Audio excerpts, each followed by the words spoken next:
how to change Bitmoji on Snapchat. Welcome back to the channel, guys. Today we're gonna learn how you can change Bitmoji on Snapchat.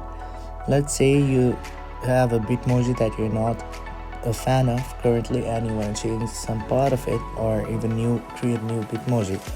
All you have to do is go ahead and press the profile on the top left of the screen. After you get here, there is an option in settings. You can find settings in the top right corner of the screen. After you press it, if you go ahead and scroll down there, in my accounts you can see Bitmoji, and in this you can see edit my Bitmoji option is there. After you press it, you will be able to change the Bitmoji according to your preference.